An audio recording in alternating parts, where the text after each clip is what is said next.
The only people who don't want to disclose the truth are people with something to hide. Without further ado, he's been with us once before. We like him a lot.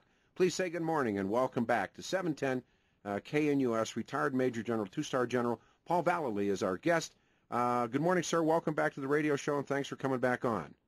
Well, good morning, early morning. Indeed. Where are we speaking to you from, sir? I'm in Montana, Peter. Meet me in Montana. What part of Montana? Up in the northwest section near Glacier Park, Big Fork, Montana. And we just had about 10 inches of snow in the last 24 hours. Oh. Tell the folks a little bit of your career, what year you went in the military, how, and a little bit of your record, if you don't mind, sir.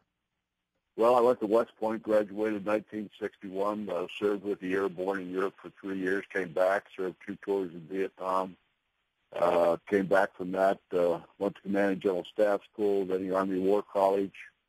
Then my last assignment was Deputy Commander of the U.S. Army Pacific, and 8 years with Fox News as their senior military analyst. Now I'm chairman of Stand Up America, and I do a number of events, speaking engagements.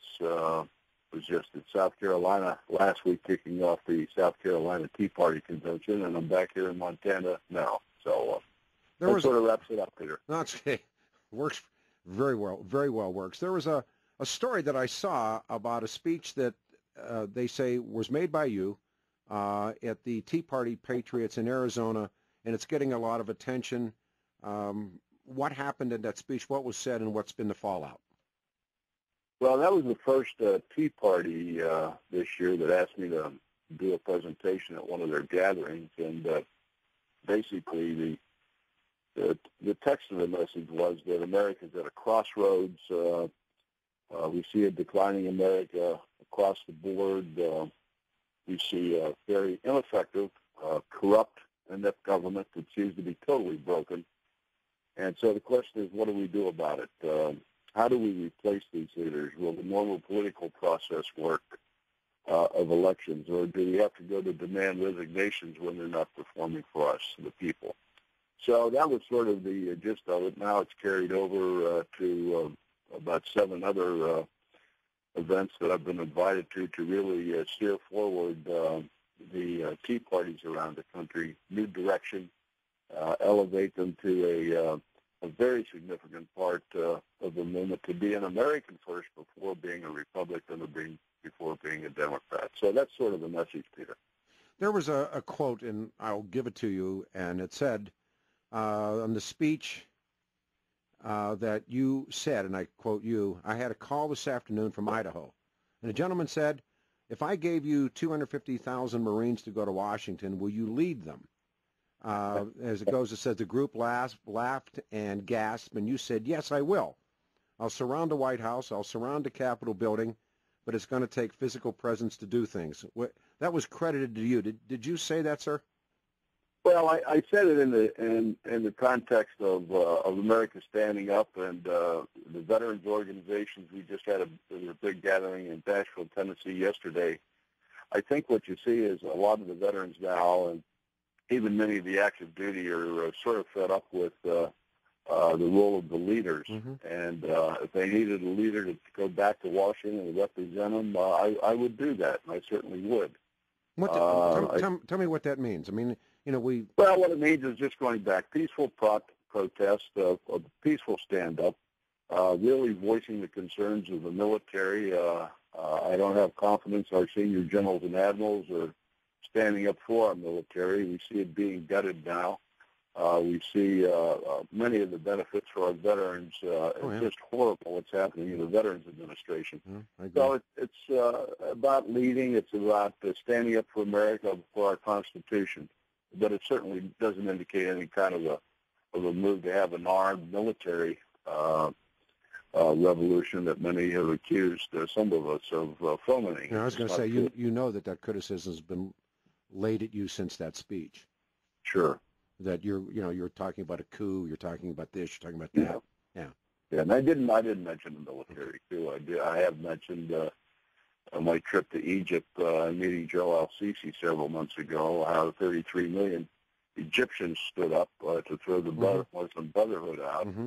And there's a good example of a country that is not going to accept what's been put on them politically. So, the military's been the power broker in Egypt since Nasser, and they were power brokers again.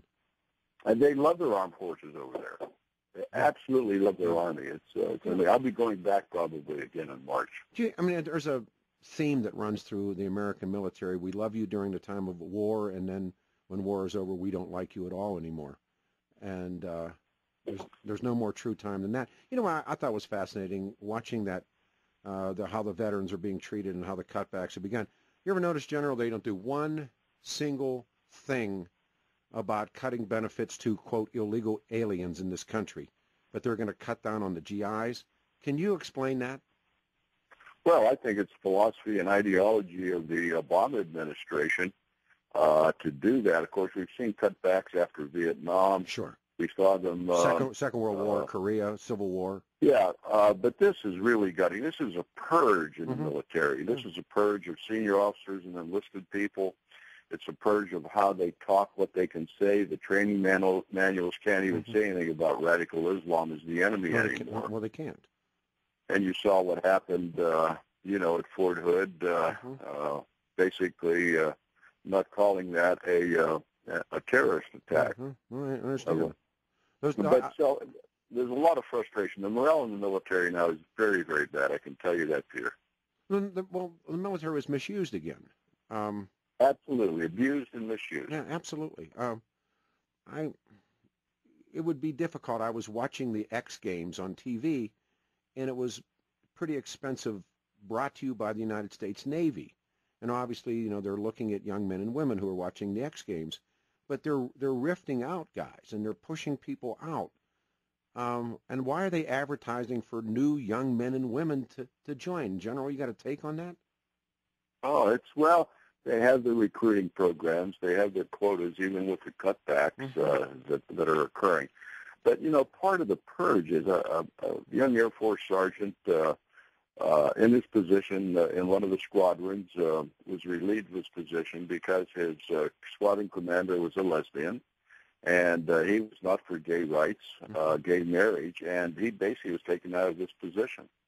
I met with a young sailor, lieutenant, who was going back to the fleet in Seattle, and he said, we can't even meet in the galley and talk about politics or anything. He said, our First Amendment rights are being taken away from us. So, you have these things occurring throughout the military now.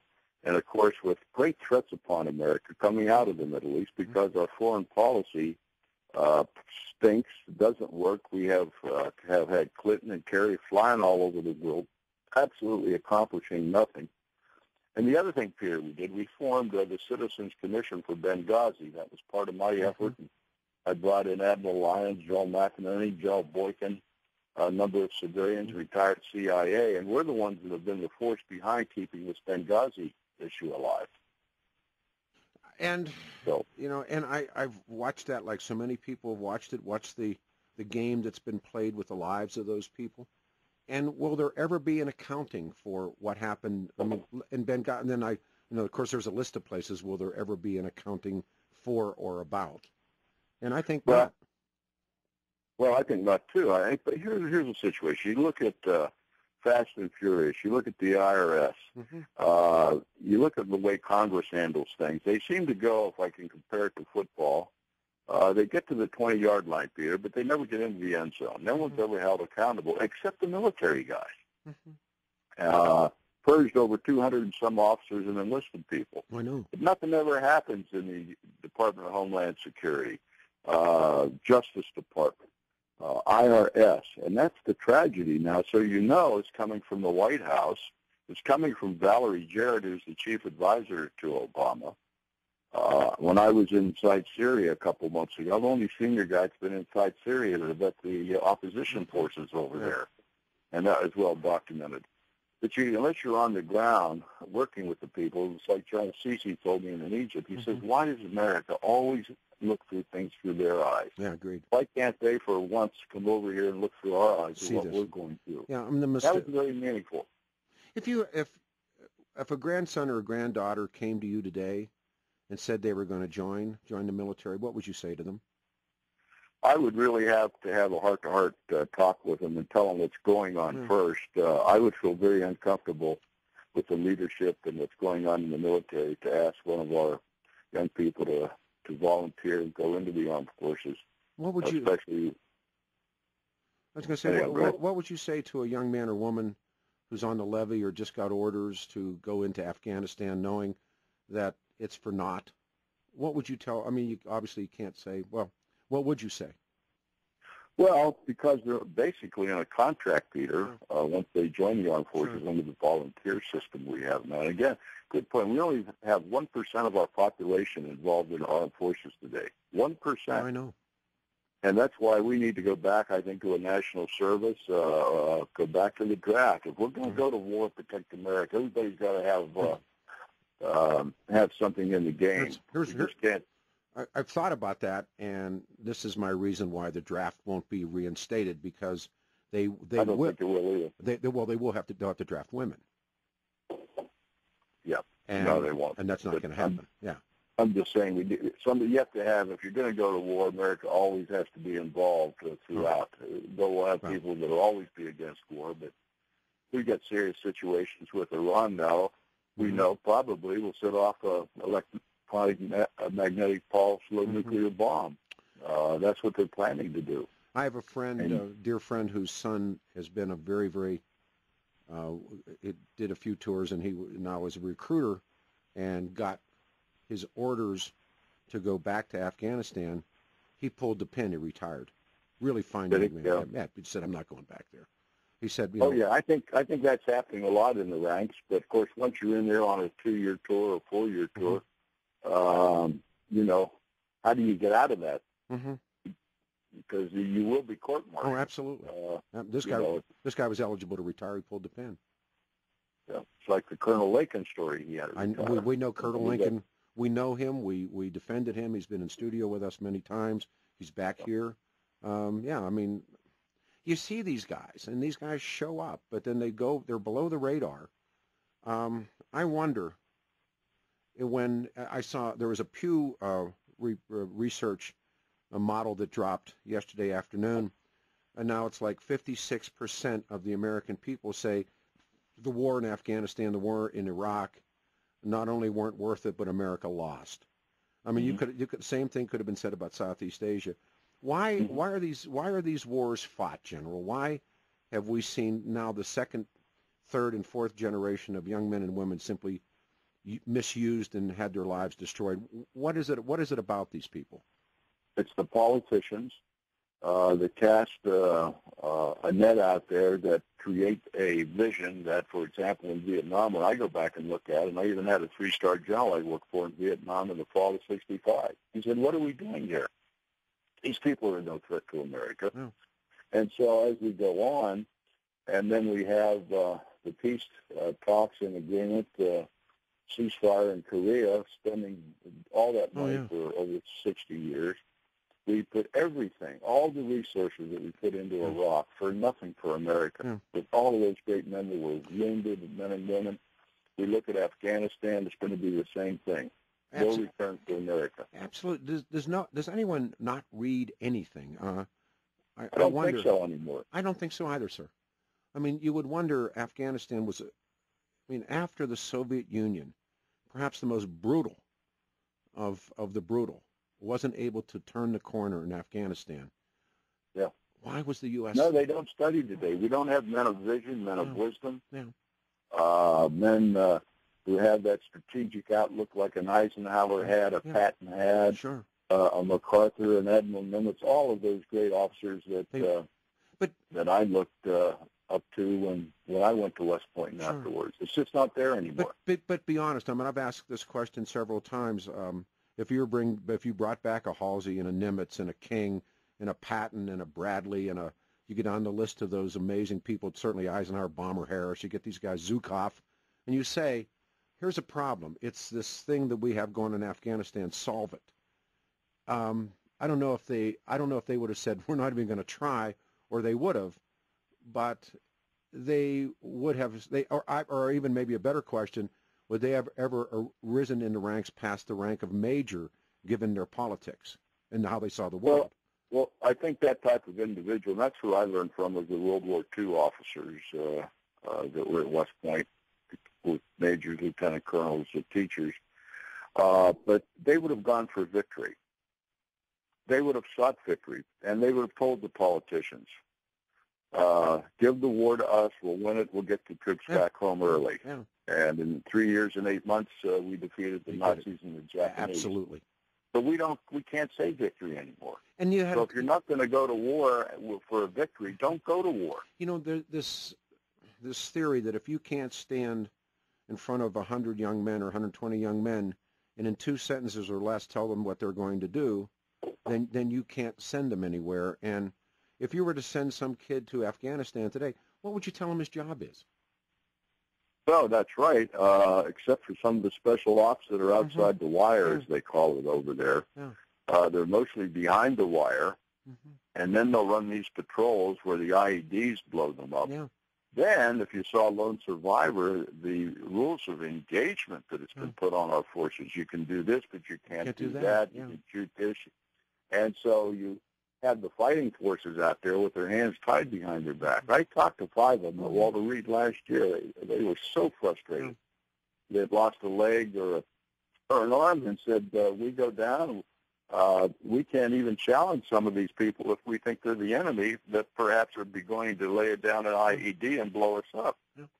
But that's where we've come to, Peter. I mean, it is unbelievable. And then most of all of your politicians, policymakers, have not served in the armed forces. Yeah, that was the other one, too. We were talking about that. That most of those, certainly the guys in Congress in the 50s, 60s, and the 70s, you know, they're Bob Doles, those guys were there. In a way, all those guys. And I don't know, as we come to the end of this this segment, I'd love to be able to at least speak with you every couple of weeks. I have no idea what's going to happen next. I really don't. It's really day to day, isn't it? Every day is a major challenge, and a day America seems to go down. The government can't solve our problems today. And but these people, and I go back to the 8 years of George Bush and now the 6 years of Barack Obama, 7 years almost of Barack Obama. There's not a man among them that I would think could hold a candle to the men you were alluding to, the men you talked about, the men that taught you. They're just not in the same game. No. And I wonder. Not at all. So what does the future bring? Well, we may have to bring back some retired military guys like Admiral Lyons and General Boykin and General McInerney to head our armed forces, because the generals and admirals that we have now are not doing the job. This General Dempsey, who's the chairman of the Joint Chiefs, he's a West Point guy, graduated after I did.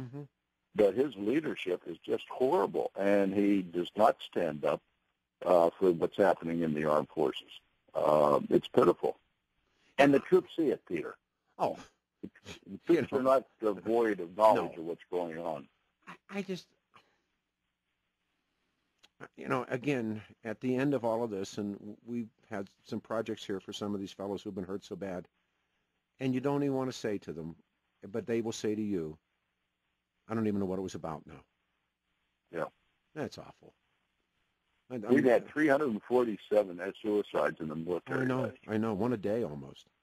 Yeah. And I think to myself, and then these people now vanish. You don't see these guys anymore. I've been talking about the guys who called the shots. They don't appear anywhere. They don't exist anywhere.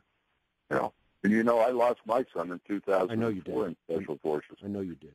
So I'm a family, we're a family that lost our child. So I can speak with the heartfelt feelings of families out there. Again, suicides in military families is up because of all these deployments. Yeah. I got to know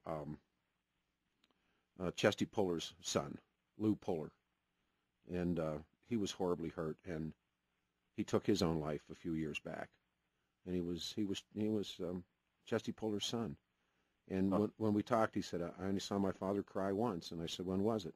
He said, when he walked into my room. He said, when he walked in my room in Walter Reed. And Puller knew. that it was, Mm-hmm. I mean, Puller told them, stay away from these people.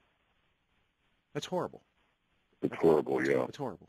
It's horrible. That's the State of the Union, and when I saw Obama and that parade of clowns at the State of the Union the other night, all in there joyfully, hand slapping, standing, smile. It reminded me of the cocktail bar scene in Star Wars. I say that all the time. That's the bar. It's the bar scene in Star Wars. Yeah, exactly. And bring in the clowns, take out the clowns. But these people have to be removed from office. We need leadership across the board, or America's going to really fail. And the other countries see us as a failing nation. They see Putin as the strongest politician in the world right now, and he's basically dictating the future of the Middle East. What does history say? Failure is weakness. Weakness breeds contempt. Contempt brings overthrow. Correct. Yeah. General, thanks for doing this and straightening out what's been reported. And if we can, I'd like to speak with you again in a couple, 3 weeks. And you're a fine man. I appreciate everything you've done for us, sir. Thank you. Absolutely, Peter. Be happy to do it. Thanks, General. Have a good day, sir. The only people who don't want to disclose the truth are people with something to hide.